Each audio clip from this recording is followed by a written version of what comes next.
I'm a 28-year-old guy living at home with my mom. It's not the dream situation, but after my dad passed a few years ago, I moved back in to help out. My mom is on a fixed income, and splitting expenses with her has kept things manageable. Things were fine, quiet, predictable, until my older brother, Eric, decided to move back home. Eric's 32 and had always been the golden boy growing up, at least in my mom's eyes. He moved out years ago, chasing big dreams in the city. But those dreams didn't pan out, and after losing his job and splitting with his girlfriend of 6 years, Eric showed up at our doorstep with nothing but a suitcase and a lot of excuses. I wasn't thrilled, but what could I do? It's our childhood home, and mom wasn't about to turn him away. From the minute he stepped through the door, though, it was clear Eric had no plan. He claimed he was figuring things out and actively job hunting, but most days he'd roll out of bed at noon, grab a bowl of cereal, and park himself in front of the TV or his gaming setup for hours. Eric wasn't just a casual gamer. He was the kind of guy who spent money he didn't have on in-game skins and loot boxes. I noticed this early on when I saw the credit card notifications popping up on his phone while he claimed he was too broke to contribute to groceries. The first time he asked me to cover his share of the utilities, he promised it was just this once and swore he'd pay me back as soon as he got his next paycheck, except there was no paycheck. Mom, of course, defended him. She told me Eric was going through a hard time and needed patience. She couldn't support him financially, her budget barely stretched to cover her own expenses, but she seemed to expect me to step in and cover the gap.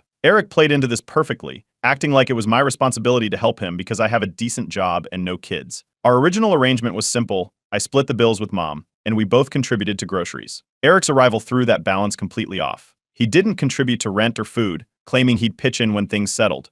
Meanwhile, I'd come home from work to find my snacks eaten or leftovers gone. When I brought it up, Eric shrugged it off, saying it's just food. The real tipping point came when Eric bought a gaming chair, a ridiculously expensive one. He called it a stress purchase and laughed it off like it was no big deal. Meanwhile, I was covering his share of the water bill because he forgot. The audacity was infuriating. I tried giving him the benefit of the doubt at first. I thought maybe he was genuinely struggling. But the more I observed, the clearer it became that Eric wasn't even trying. He'd dismissed job postings as beneath him or not worth the commute. When he wasn't gaming, he was scrolling through social media or napping. Then I found out he'd been borrowing money from mom behind my back, small amounts here and there, but it added up. It was like watching a slow-motion train wreck. Eric had always been bad with money, but this was a new level of entitlement. I started resenting him, not just for his behavior, but for the way it disrupted everything. The house felt tense all the time. Mom was stuck in the middle, torn between wanting to support him and knowing deep down that he was taking advantage of her. And me? I was tired of being the one holding everything together while Eric coasted. One day, I came home to find Eric's gaming chair set up in the living room, his latest pride and joy. Meanwhile, the power bill, his share, was still unpaid.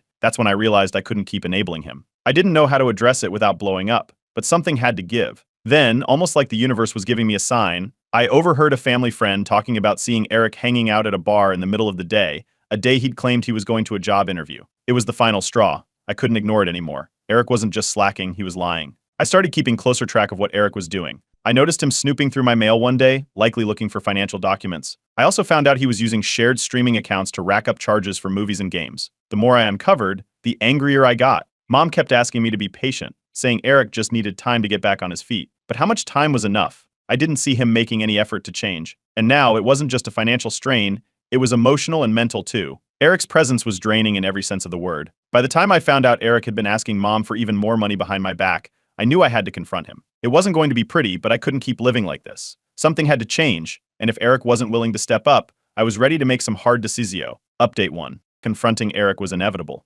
After weeks of dodging bills, eating food that wasn't his, and gaming on his shiny new chair, I decided enough was enough. It was a weeknight during dinner. Mom had made pasta, and I brought it up directly. I told him he needed to start contributing to the house, especially since I was picking up the slack for his unpaid utilities. Eric didn't take it well. He leaned back in his chair, twirling his fork around like it was a joke. Then he went on about how hard things had been for him lately, and how I was selfish for bringing it up.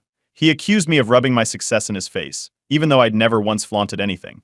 He brought up my job and said I could afford to help out more, since I didn't have kids or other expenses. It felt like he was twisting everything to avoid responsibility. What made it worse was that mom took his side. She said Eric just needed more time to get back on his feet, and that I should try to be more understanding. I pointed out the gaming chair, the skipped bills, and how he wasn't even looking for work, but she brushed it off, saying it wasn't easy for him to adjust after everything he'd been through. The whole conversation spiraled out of control. Eric pushed his chair back, stood up, and stormed out, yelling about how we were ganging up on him. After that, Eric gave me the silent treatment. For the next few days, he barely acknowledged me, except to make loud passive-aggressive comments about how some people think they're better than everyone else. Mom begged me to apologize just to keep the peace, but I refused. I wasn't the one in the wrong here. Things escalated when I got the water bill. Eric's share was still unpaid, and the company was threatening to cut us off if the full amount wasn't covered. I ended up paying it to avoid trouble, but I was furious. When I brought it up to Eric, He just shrugged and said he'd pay me back when he could. That was the same line he'd been using for weeks, and at this point I knew it wasn't going to happen. A few days later I caught him going through my mail. He didn't even try to hide it. I walked in as he was flipping through an envelope from my bank. When I asked what he was doing, he acted all nonchalant and claimed he was just curious. It didn't sit right with me, so I started locking my bedroom door whenever I wasn't home. The final straw came when I bought groceries. I'd picked up some specific items for myself, stuff I rarely splurge on, and within a day, most of it was gone. Eric didn't even try to hide that he'd eaten it. When I confronted him, he rolled his eyes and said, "It's just food." I couldn't believe the audacity. That same evening, a family friend mentioned seeing Eric at a bar during the middle of the day, on a weekday. This wasn't some rare occurrence either. According to them, Eric had been hanging out there pretty regularly. Meanwhile, he'd been telling us he was busy job hunting. The late rent was the breaking point. With Eric refusing to contribute, it was getting harder to make ends meet. I wasn't just covering my share anymore, I was covering his and taking on more than I could handle. I sat him down again, this time with Mom present, and told him he had 2 weeks to start paying his share or he'd have to leave. Eric didn't take that well either. He started talking about how I was betraying family and how our dad would never treat him this way. He tried to guilt trip me by bringing up how hard it was for him after losing his girlfriend and his job. But I wasn't backing down. I told him that he needed to either step up or move out. For the first time, it felt like Mom wasn't entirely on his side. She didn't outright agree with me, but she didn't jump in to defend him either. That seemed to hit Eric hard. He stormed off again, slamming his bedroom door. Later, a family friend who'd overheard some of the drama pulled me aside. They told me I was doing the right thing and gave me advice on setting boundaries. It was reassuring to know someone else saw what was happening and supported me. Eric spent the next couple of days sulking, making snide comments under his breath about how I was power tripping and turning into a landlord. He didn't seem to grasp that this wasn't about power, it was about fairness. I wasn't going to let him drain me dry while he sat around doing nothing. By the end of the week, I realized things weren't going to change unless I followed through on my ultimatum. Eric was used to skating by, relying on others to pick up the slack. But this time, I wasn't going to be one of those people. 2 weeks felt like an eternity, but I was ready to hold my ground, no matter how ugly things got. Update 2. The fallout from my ultimatum with Eric was just the beginning. Things escalated quickly, starting with an incident that nearly cost me my job. I work remotely, and my boss occasionally calls to check in. One afternoon, while I was out running a quick errand, my phone rang. Eric answered it without asking. When I got back, he casually mentioned that someone from my job had called, and he handled it. Alarm bells went off immediately. I checked my email and found a message from my boss asking for clarification on the information Eric had given. Apparently, he'd botched a critical detail about a project, making it seem like I'd missed an important deadline. I reached out to my boss right away to fix the mess, but the damage was done. It took hours of back and forth to clear things up. When I confronted Eric, he just shrugged it off, saying it wasn't a big deal and that I was overreacting. Mom chimed in, saying he probably didn't mean to mess things up and that I should let it go. Let it go? He had no business answering my work calls in the first place. My friends weren't as forgiving. When I told them what happened, they were furious on my behalf. They told me I needed to stand firm and not let Eric's behavior jeopardize my job. They were right. I decided then and there that Eric was no longer allowed near any of my work-related stuff. But Eric didn't stop there. A few days later, I walked into my room to find him using my laptop. I had left it on my desk while I stepped out for a moment, and when I came back, he was browsing through my files. He didn't even look guilty. He just claimed he needed to check something online because his phone was acting up. That was the last straw. I started locking my room every time I left the house, even if it was just to go to the kitchen. That only seemed to make him angrier. He started bad-mouthing me to Mom, complaining that I was treating him like a criminal in his own home. At the same time, he was racking up charges on our shared streaming services, renting movies and buying add-ons for games without asking. When I brought it up, he acted like it was no big deal because everyone uses those accounts anyway. Eric kept claiming he was making progress on the job front, but it was all smoke and mirrors. One day, he announced he had an interview lined up. I thought finally maybe he's taking this seriously, but when the day came, he didn't even go.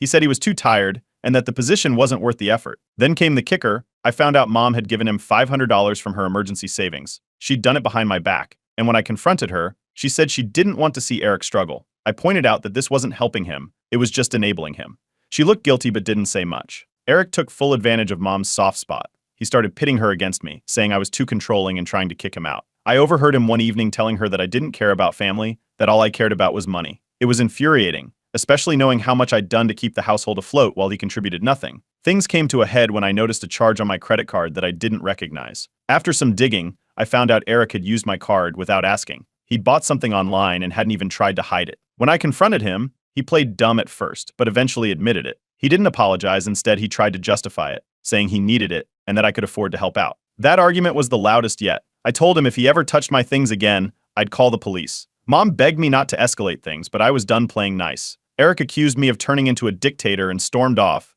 threatening to leave the house altogether. At that point, I decided we needed a family meeting. I sat both Eric and Mom down and laid everything out. I showed them the financial strain his behavior was causing and explained how his actions were affecting me personally and professionally. Eric dismissed everything, saying I was making a big deal out of nothing. Mom looked torn but didn't defend him as much as she usually did. Eric's attitude didn't change. He acted like he was entitled to live rent-free and do whatever he wanted without consequences. It was clear he wasn't going to take responsibility, no matter how much I tried to reason with him. The 2-week deadline I'd given him was fast approaching, and I started preparing myself for what would come next. One way or another, something had to change. Update 3. The 2-week deadline came and went, and Eric didn't make any effort to change. He didn't pay his share of the bills, didn't contribute to rent, and certainly didn't look for a job. He barely even acknowledged the ultimatum, acting as if it was a bluff. It wasn't. On the morning of the final day, I told him he needed to pack up and leave. Eric exploded. He claimed I was being heartless, abandoning him in his time of need, and that I'd regret pushing him out. He even threw in a jab about how our dad would be ashamed of me. I stayed calm and told him this was his decision. I had warned him, and he'd made no effort to fix things. Mom tried to mediate, but this time, even she seemed worn down by Eric's antics. She told him it was time to move on. It took him 3 more days to finally leave. When he did, it wasn't without drama. He left piles of trash and random junk scattered across the house. His room was a disaster zone, with old clothes, empty soda cans, and food wrappers shoved into corners. He didn't bother cleaning anything up, just grabbed his gaming chair, a couple of bags, and left without so much as a goodbye. I spent the next few days cleaning up the mess he left behind. The smell alone was enough to make me gag. There were plates with dried food crusted on them, and one of the trash bags had leaked something disgusting onto the carpet. I had to rent a carpet cleaner just to get the stains out. It took me hours to even make his room livable again. As I sorted through the wreckage, I started noticing things missing. My noise-canceling headphones were gone, along with a couple of gift cards I'd left in my desk drawer. At first, I thought I'd misplaced them, but the more I looked, the clearer it became that Eric had taken them. I confronted Mom, who admitted Eric had mentioned needing headphones but claimed he borrowed them. Borrowed them? He didn't even ask. That wasn't the end of it. A week later, I got a call from our landlord.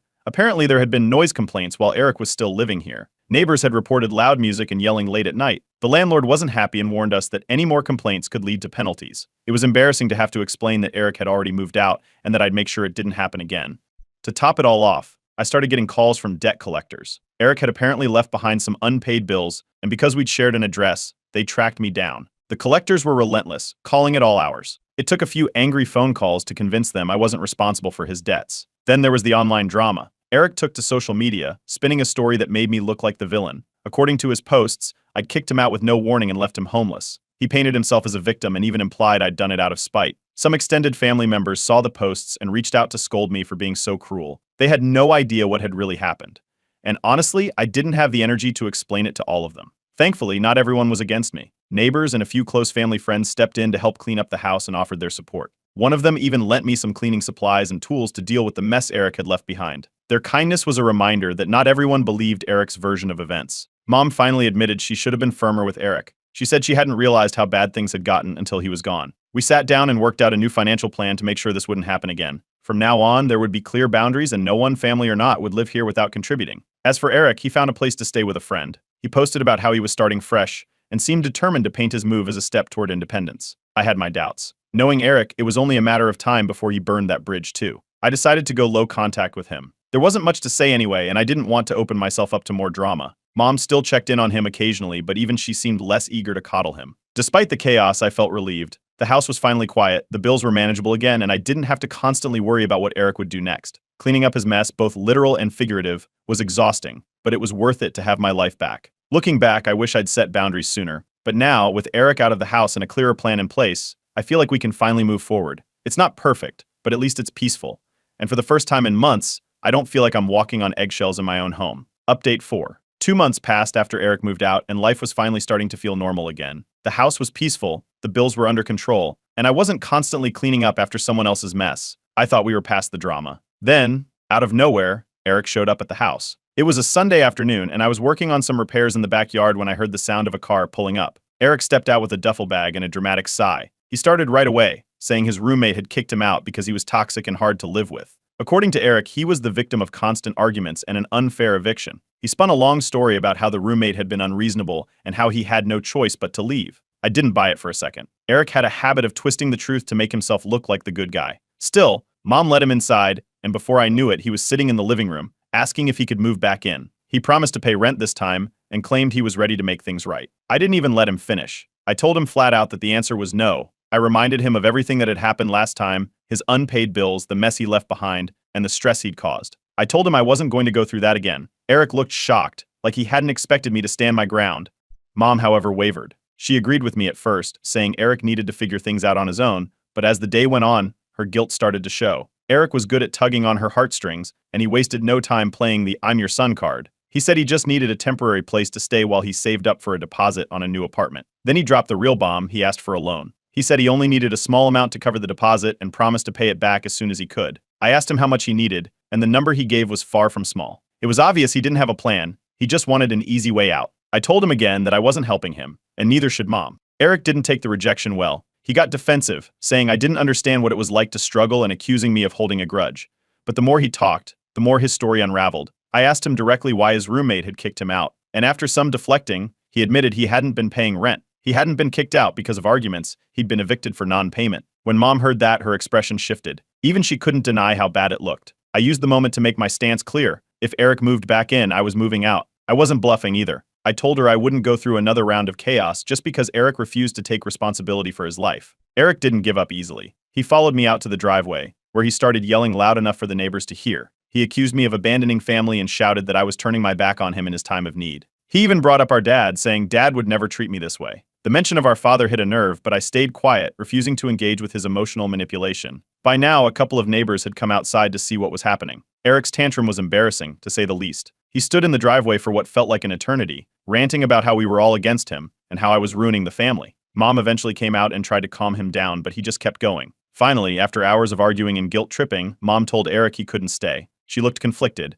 but she didn't back down. Eric tried one last tactic, claiming he had a job lined up and just needed a little help to get started. I called him out, asking for proof of this supposed job, and he had nothing to show. Realizing he wasn't going to get his way, Eric stormed off. He called me a selfish traitor and accused me of tearing the family apart. As he threw his bag into the car and drove away, I felt a mix of relief and frustration. Even in defeat, Eric couldn't admit his own mistakes. Later that evening, Mom and I talked. She admitted she should have been firmer with Eric from the start and thanked me for standing my ground.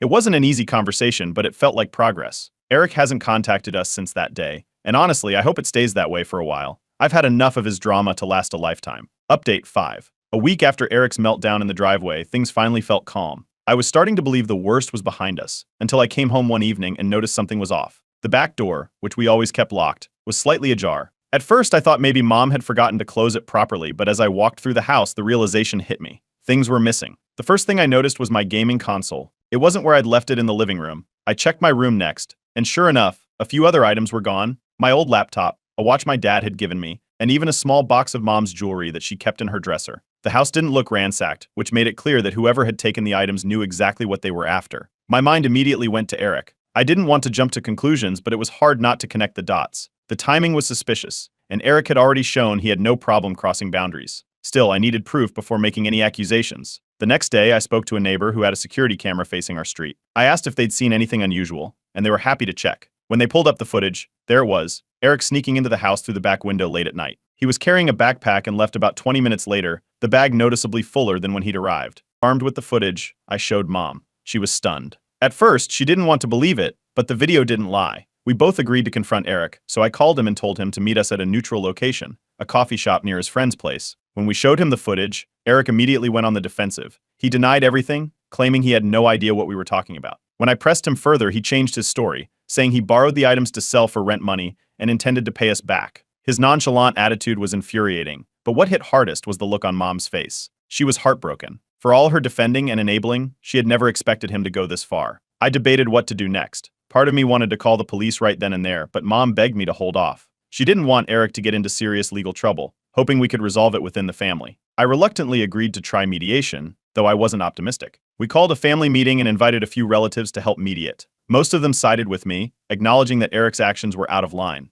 But there were a few who defended him, arguing that he was desperate and didn't know what else to do. Eric, meanwhile, refused to budge. He claimed the items were already sold and that I owed him for everything I'd done to him. It was clear he felt no remorse. When mediation failed, I knew I had to take the next step. I filed a police report, using the security footage as evidence. It wasn't an easy decision, but I couldn't let him get away with stealing from his own family. Mom was upset at first, but after some time, she admitted it was the right thing to do. She said she'd spent too long making excuses for Eric, and that it was time for him to face the consequences of his actions. The fallout was immediate. Eric cut off contact with us, calling us traitors and accusing us of abandoning him. He even posted a rant on social media, painting me as the villain and claiming I was trying to ruin his life. Some extended family members bought into his narrative and started blaming me for escalating the situation. It caused a lot of strain, but I stood my ground. About a month later, we got word that Eric had been arrested for petty theft. He'd been caught trying to shoplift electronics from a local store. Hearing about it felt like a punch to the gut, but it wasn't surprising. His downward spiral had been obvious for a long time, and now it seemed to be catching up with him.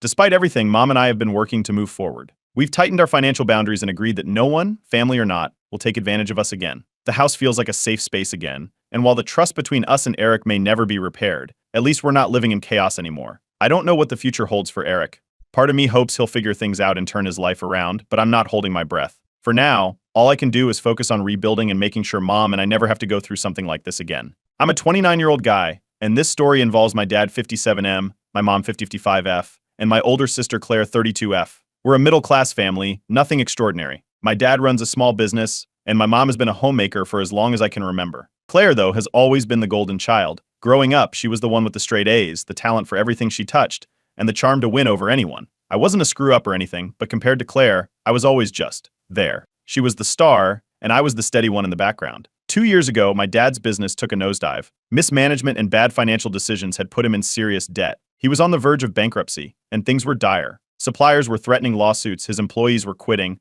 and the bills were piling up. He was desperate, and that's when he turned to me for help. At the time, I'd just bought my first home and was starting to build up some savings. I'd worked hard for years to get to that point, budgeting carefully, cutting corners, and sacrificing luxuries so I could finally feel financially stable. But when my dad called me one night, voice shaking, and laid out the situation, I couldn't say no. He needed $40,000 to cover the most critical debts and keep the business afloat. It wasn't an easy decision. I knew it would set me back years financially, but my dad was in full-on panic mode. He promised me he'd pay it all back within 2 years. He even mentioned that if something went wrong, he'd secure my share of the inheritance in his will to make sure I wasn't left out in the cold. I trusted him. He was my dad, after all. My sister, Claire, was notably absent during this whole ordeal. She had her own life to worry about, as she put it. She didn't have the money to help, or at least that's what she claimed. She did offer moral support to my dad, calling him often and encouraging him to stay strong, but financially, she didn't lift a finger. My mom, of course, didn't push her. Instead, she and the extended family zeroed in on me. They guilted me with talks of how much my dad had sacrificed to raise us, how he'd worked so hard to give us a good life.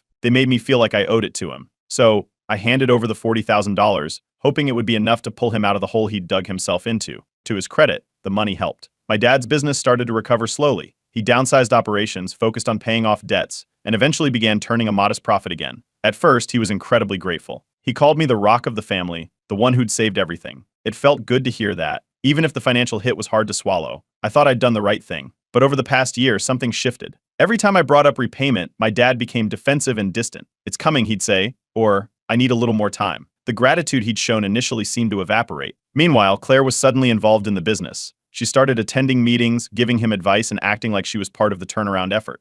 My dad began praising her constantly, calling her his rock and talking about how much she'd done to support him. It stung, but I brushed it off. I figured it was just dad being dad. Then, about 6 months ago, I overheard a conversation between my parents. I was at their house, and they didn't realize I was within earshot. They were talking about updating the will. My dad mentioned leaving the bulk of everything to Claire because she's the one who's been there for me. My mom hesitated, bringing up my contribution, but my dad dismissed it, saying he's financially stable. He doesn't need it. That was a punch to the gut. I confronted my dad later, and he admitted it. He'd rewritten the will, leaving Claire the majority of the inheritance and cutting me out entirely. His justification: Claire had been instrumental in helping the business recover, while I didn't need the money. I reminded him about the $40,000, the promise of repayment, and the inheritance safeguard he'd mentioned, but he shrugged it off, saying, "You'll be fine." At that moment, I realized just how much I'd been taken advantage of. I'd sacrificed my savings, delayed my own plans, and bailed him out of a crisis, only to be sidelined and dismissed. It wasn't just about the money, it was the betrayal, the blatant favoritism, and the fact that my sacrifice had been so easily forgotten. This is where it all began.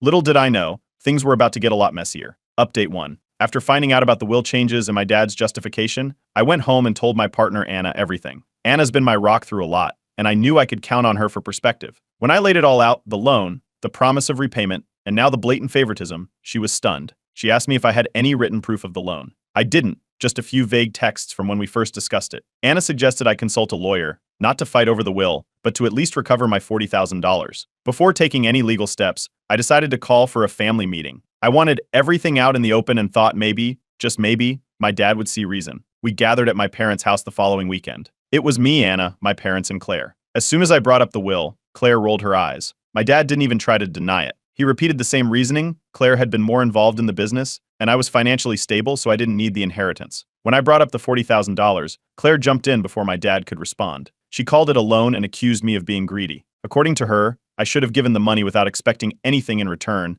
because family helps family. My dad just nodded along. When I asked why he'd promised to repay me and then changed his mind, he dismissed it, saying I'd misinterpreted his intentions. My mom stayed quiet through the entire discussion, only muttering that she didn't want the family to fight. The meeting ended with Claire storming off and my dad telling me to get over it. Frustrated, I decided to share what happened with some of my relatives. I thought they'd back me up, but the reactions were mixed. A few, like my cousin Daniel, were sympathetic and called out my dad's behavior. Others took Claire's side, saying I was overreacting and should let it go for the sake of family unity. It was clear Claire had been spinning her version of events, painting me as the villain trying to ruin my dad's retirement. Anna and I agreed it was time to get professional advice. I booked a consultation with a lawyer, who explained that contesting a will is incredibly difficult.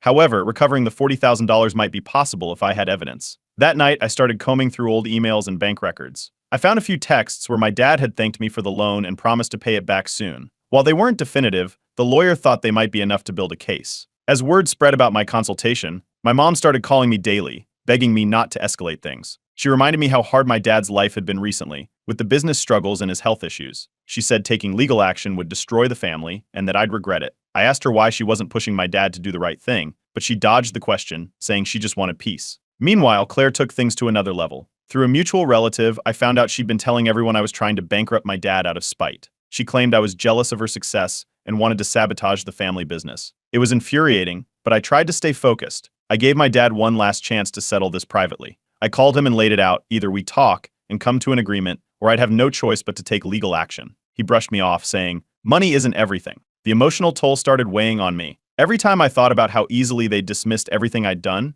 it felt like a punch to the gut. Thankfully, Anna and a few close friends were there to remind me I wasn't crazy for standing my ground. They encouraged me to push forward, even when I started doubting myself. Feeling cornered and unsure of my next move, I decided to share my story online. I wasn't expecting much, but I wanted advice from people who'd been in similar situations.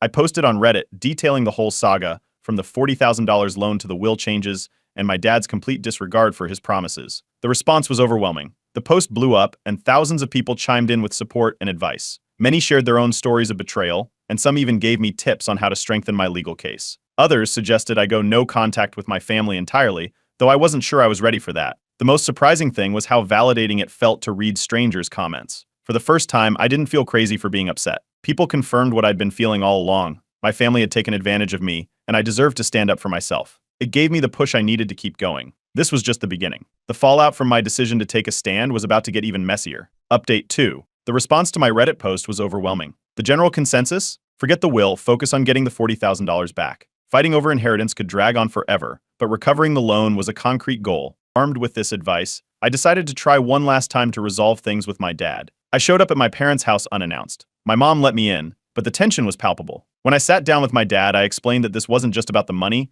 it was about the promise he'd made and the principle of it all. He cut me off, calling me ungrateful and disrespectful for throwing his generosity back in his face. I reminded him that I'd bailed him out when he was drowning in debt, but he doubled down, accusing me of trying to tear the family apart over a little bit of money. It was clear we weren't getting anywhere. A few hours after I left, my mom called. She didn't yell or argue, but went straight to guilt tripping. She talked about how hard things had been for my dad, how much he'd sacrificed for us, and how this whole situation was breaking her heart. She begged me to let it go, insisting that family was more important than money. I asked her why she wasn't pushing Dad to honor his promise. She sidestepped the question, saying she didn't want to take sides. Then Claire chimed in, literally. She sent me a text that evening, dripping with condescension. "I guess Dad knows who the real MVP is. Maybe if you spent less time whining, you'd get some recognition too." I didn't respond, but her message only reinforced my decision. The next day, I contacted my lawyer to start the process. My lawyer drafted a formal demand letter, outlining the $40,000 loan and requesting repayment. It was sent to my dad by certified mail. I knew this would escalate things, but at this point, I didn't see another option. As expected, word spread quickly through the family. I started getting calls and messages from relatives, accusing me of being selfish and vindictive. Some said I was tearing the family apart. Others implied I was trying to ruin my dad's retirement. A few defended me, but it was clear the majority had taken Dad and Claire's side. Amid all this chaos, I learned through a mutual acquaintance that my dad's business was struggling again. His financial mismanagement hadn't stopped, and he was making risky decisions that weren't paying off. I wasn't surprised, but it was frustrating to see how little had changed after everything I'd done to help. To strengthen my case, I decided to share some of the emails and texts I'd found with a few trusted family members. I wasn't trying to sway anyone, but I wanted to make it clear I wasn't fabricating anything. the evidence started to shift a few opinions. A couple of relatives who'd initially sided with Dad admitted they hadn't realized how much I'd done for him. I updated Reddit with everything that had happened so far, and the support came pouring in again. People offered advice on how to navigate the legal process, shared similar stories of family betrayal, and reminded me that standing up for myself wasn't wrong. Some even dug into public records and found concerning details about Claire's involvement in the business, which matched something a cousin had recently told me. Apparently, Claire had been siphoning money from the business for her personal use. She'd framed it as consulting fees, but was essentially draining resources under the radar. The cousin, who had access to some of the financial records, shared screenshots with me. It was shocking but not entirely surprising. This new information added another layer to the mess. Family gatherings became impossible. People had taken sides and the divide was clear. My dad and Claire had their loyalists, while a smaller group, including a few cousins, supported me. I stopped attending events entirely to avoid the drama, which only fueled more gossip. Every decision I made seemed to add to the narrative Claire and my dad were spinning about me being the bad guy. The legal process wasn't cheap, and the mounting fees started to take a toll. Anna and I cut back on expenses to make it work, but the stress was real. Still, I couldn't back down. The alternative, letting my dad and Claire walk all over me, was worse. My dad, meanwhile, tried to counter by painting me as a liar. He told anyone who would listen that the $40,000 was a gift, not a loan. But my evidence was solid enough to start swaying some of the neutral family members. A few even reached out to apologize for doubting me. Then, an unexpected ally emerged. One of my dad's former business partners contacted me. He'd heard about the legal dispute and offered insider information about how my dad had been running things. He didn't have anything directly related to the $40,000, but his insights into the business, and Claire's role in its downfall, could be valuable if things escalated further. As the dust settled for the moment, I realized the fight was far from over. Every step forward seemed to uncover more layers of betrayal, but at least now I wasn't fighting alone. The support I'd gained, both online and offline, was keeping me grounded as I prepared for whatever came next. Update 3. Not long after the former business partner reached out, he sent me more details about Claire's involvement in the company's finances. According to him, Claire had been funneling money into her personal account under the label of consulting fees. These weren't small amounts either. She'd siphoned off thousands of dollars over several months. The partner had seen it himself in the financial records and decided to share screenshots with me as proof. With this new information in hand, I confronted my dad again. I laid out what I'd learned and showed him the evidence. Instead of addressing the issue, he accused me of trying to divide the family and sabotage the business. He claimed the records were being misinterpreted and dismissed everything as a misunderstanding. It was clear he wasn't going to listen, no matter how solid the proof. Meanwhile, my lawyer moved forward with filing a formal claim for the $40,000. The demand letter had gone unanswered, so this was the next step. My dad was served the paperwork, and the reality of the legal action seemed to hit him hard. Within days, my mom showed up at my house, unannounced and in tears. She begged me to drop the lawsuit, claiming it was tearing the family apart and ruining my dad's health. I asked her again why she wasn't holding Claire accountable for her actions. She avoided the question and kept pleading with me to let it go. I decided it was time to confront Claire directly. I messaged her, outlining everything I knew about her embezzlement and warning her that if she didn't back off, I'd make it public. Her response was exactly what I expected: arrogance and denial. She claimed she deserved the money because she was saving the family business and accused me of being bitter because I wasn't involved. It was infuriating, but I wasn't backing down. The cousin who'd originally flagged Claire's financial misconduct took things a step further. They shared even more screenshots of the business's financial records, which painted an even clearer picture of Claire's actions. Armed with this new evidence, I decided to share it with a few family members who'd been on the fence. Their reactions were immediate. Some were horrified and began questioning everything they'd heard from my dad and Claire. Her word got back to my dad, and he called for a family meeting. He framed it as a way to settle things, but it was obvious the real goal was damage control. The meeting was held at my parents' house, with several family members present. The atmosphere was tense from the start, and my dad made it clear he was backing Claire. He started off by blaming me for bringing unnecessary drama into the family. When it was my turn to speak, I presented the evidence of Claire's embezzlement. I walked everyone through the screenshots and financial records, making it impossible to ignore what she'd done. The room erupted. Claire tried to defend herself, claiming she'd only taken what she was owed for her hard work. My dad jumped in, insisting Claire had done nothing wrong and accusing me of trying to destroy his legacy. The confrontation hit a boiling point when Claire stormed out of the room, yelling that I was ruining her life. My dad followed her, leaving the rest of us in stunned silence. A few family members who'd been on their side began to reconsider, especially after seeing the evidence for themselves. The divide in the family was now undeniable. In the weeks that followed, the fallout spread. My dad started stepping back from the business, leaving Claire to manage things alone. Rumors began circulating that the business was on the verge of collapse due to her poor decisions. Clients were pulling out, and suppliers were refusing to extend credit. The very thing my dad had fought so hard to save was slipping through their fingers. Through all of this, I couldn't ignore the toll the fight was taking on me. The constant arguments, the legal process, and the fractured family dynamics were exhausting. Still, I felt vindicated knowing the truth was finally coming to light. The evidence against Claire was too strong to ignore, and more people were starting to see things for what they really were. By now, I'd come to terms with the fact that this might permanently sever my ties with my dad and Claire. It was a painful realization, but I knew I couldn't let their actions go unchecked. The business partner who'd helped me hinted that there might be even more dirt to uncover, but I wasn't sure how much deeper I wanted to dig. As the dust settled, I reflected on everything that had happened. My dad's refusal to hold Claire accountable, even in the face of undeniable proof, spoke volumes. It wasn't just about money anymore, it was about the blatant favoritism and betrayal. This was the breaking point, and there was no going back. Update 4. With tensions at an all-time high, my lawyer suggested we try mediation to resolve the $40,000 loan dispute. It was a faster and less expensive option than going through a full court case, and it might push my dad to finally take responsibility. Reluctantly, he agreed to participate. Around the same time, Claire's house of cards started to collapse. The business officially filed for bankruptcy. Clients had pulled out due to the growing rumors of mismanagement, and suppliers stopped extending credit. Claire was at the center of the scrutiny, with my dad's former partners and extended family openly questioning her actions. Her reputation was in tatters, and even my dad couldn't shield her from the fallout. Before the mediation, my mom called me. She pleaded with me to forgive Claire and make amends for the sake of the family. She insisted that Claire was struggling and that the bankruptcy was punishment enough. I reminded her how much I had already sacrificed for the family and pointed out that Claire's struggles were entirely self-inflicted. My mom, as usual, avoided acknowledging that Claire had done anything wrong. When the mediation day arrived, the tension in the room was thick. My dad sat across from me, visibly irritated. He tried to downplay the loan, claiming it was given in the spirit of family and shouldn't have to be repaid. My lawyer countered with the evidence, texts, emails, and even a bank transfer note labeling it as a loan. Cornered, my dad had no choice but to agree to a repayment plan. It was structured so that he couldn't default without facing legal consequences. It wasn't ideal, but it was a step forward.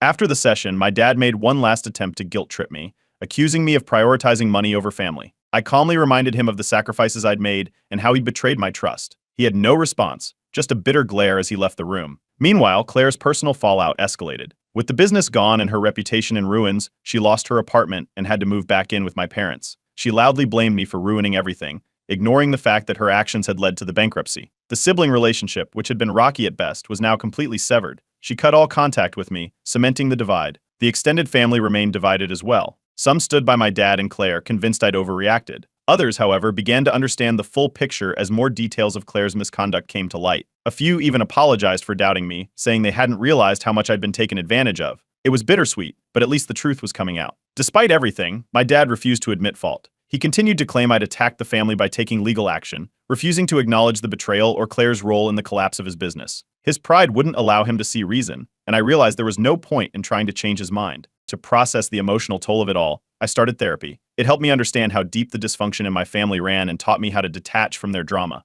I stopped seeking my dad's approval and began focusing on building a life independent of their influence. Anna and my close friends were my anchors through this period. Their support reminded me that I wasn't alone, even as my relationship with my immediate family disintegrated. Anna, in particular, was incredible. She kept me grounded and encouraged me to prioritize my well-being. The repayment plan kicked in shortly after mediation, and I started receiving installments. It didn't undo the damage, but it eased the financial strain and gave me a sense of closure. Knowing that I'd held my ground and gotten back what was rightfully mine was empowering. As for my dad, his former business partners completely cut ties with him. They wanted nothing to do with the mess Claire had created, and without their support, my dad was left isolated. He clung to his version of events, but his once strong reputation in the community was now in tatters. I made the decision to move forward. Therapy helped me let go of the resentment and accept that I couldn't control my dad's actions or choices. I stopped attending family gatherings, set firm boundaries with relatives, and focused on the people who genuinely cared about me. Looking back, the entire ordeal was a harsh but necessary wake-up call. It taught me the importance of standing up for myself even when it's uncomfortable or painful. My dad and Claire made their choices, and I made mine. While I'll never forget the betrayal, I'm determined not to let it define me. I've started focusing on my career and future with Anna. The repayments from the loan are helping us plan for the next chapter of our lives, and we're moving forward without the weight of my family's dysfunction holding us back. For the first time in a long while, I feel like I'm in control of my own story. Update 5. The final repayment arrived last month. With that, the financial part of this ordeal was officially over. It had been a long and draining process, but every installment reminded me why I had fought so hard to stand up for myself. While the $40,000 repayment didn't erase the damage done, it marked the end of that chapter and gave me the financial freedom to focus on my future. After receiving the last payment, I made the decision to go no contact with both my dad and Claire. The repeated betrayals, favoritism, and lack of accountability left no room for reconciliation. Cutting them out wasn't easy, but it was necessary for my peace of mind. For the first time in years, I felt like I could breathe without their drama hanging over me. Anna and I have grown even closer through all of this. She's been my biggest supporter, and now we're planning our future together. Without the constant stress of my family's dysfunction, we've been able to focus on building something stable and meaningful. We've started looking at new homes, something we'd put on hold during the repayment process. It's exciting to finally be moving forward without financial or emotional baggage weighing us down. At work, things have been going well too. With the repayment helping to ease my financial strain, I've been able to invest more energy into my career. I recently got a promotion, and for the first time, I feel like I'm truly thriving in my professional life. The contrast between my family's chaos and the stability I've found elsewhere has been eye-opening. Therapy has also been a game changer. It's helped me redefine what family means to me. I've come to realize that family isn't about blood, it's about the people who genuinely care about you and show up when it matters. For me, that's Anna, a few close friends, and surprisingly, my cousin. The same cousin who leaked Claire's financial misconduct has become a confidant. They've been supportive throughout this entire process, and we've grown much closer as a result. Speaking of Claire, I've heard through mutual acquaintances that she's still struggling. After the business collapsed, she hasn't been able to hold down a stable job and is facing significant financial difficulties. True to form, she's blaming everyone but herself for her situation. I haven't reached out and have no plans to, but hearing about her downward spiral has been a reminder of how toxic her behavior was. As for my dad, his refusal to take accountability has left him increasingly isolated. Most of the extended family has distanced themselves, especially after the truth about Claire's misconduct came to light. The few relatives who still speak to him have told me he spends most of his time reminiscing about the past, trying to rewrite history to make himself the victim. It's sad, but I've accepted that he's unlikely to change. My mom has quietly reached out a few times. She hasn't outright apologized, but she's made comments that suggest she regrets not standing up for me. Still, she remains tied to my dad and his decisions, so I've kept my boundaries firm. I've learned not to expect more from her than she's capable of giving, and that realization has made it easier to let go of lingering resentment. The support I've received online has been incredible. My Reddit updates sparked conversations with people who've been through similar situations, and the solidarity has been both humbling and empowering. Sharing my story has helped others feel less alone in their struggles, and it's been a reminder that even in the darkest times, there are people out there who understand and care. I've also set clear boundaries with the remaining family members in my life. While I'm open to healthy relationships, I won't tolerate manipulation or guilt tripping. That's been a hard line to draw, but it's one I'm committed to maintaining. The mistakes of the past won't be repeated. With the repayment complete, Anna and I are finally able to make some long-term plans. We're exploring neighborhoods for our dream home, and I've even started putting money aside for an investment portfolio. For so long, I felt stuck, but now the possibilities feel endless. It's a good feeling to finally have control over my own life. Reflecting on everything, I've come to realize that my financial sacrifice was a double-edged sword. It exposed the true dynamics of my family and forced me to confront painful truths. While it was a hard lesson to learn, I'm grateful for the clarity it brought. I've let go of the need for my dad's approval, and I am instead focused on building a life that aligns with my values and goals. To everyone who followed my story and offered support, I can't thank you enough. Your advice, encouragement, and shared experiences have meant the world to me. This journey hasn't been easy, but knowing I wasn't alone made it bearable. For anyone facing similar challenges, I hope my story serves as a reminder that standing up for yourself is always worth it. This is my final update. I'm closing this chapter and moving forward with hope and determination. Life is far from perfect, but it's mine, and I'm excited to see where it takes me next. Thank you all for being a part of this journey.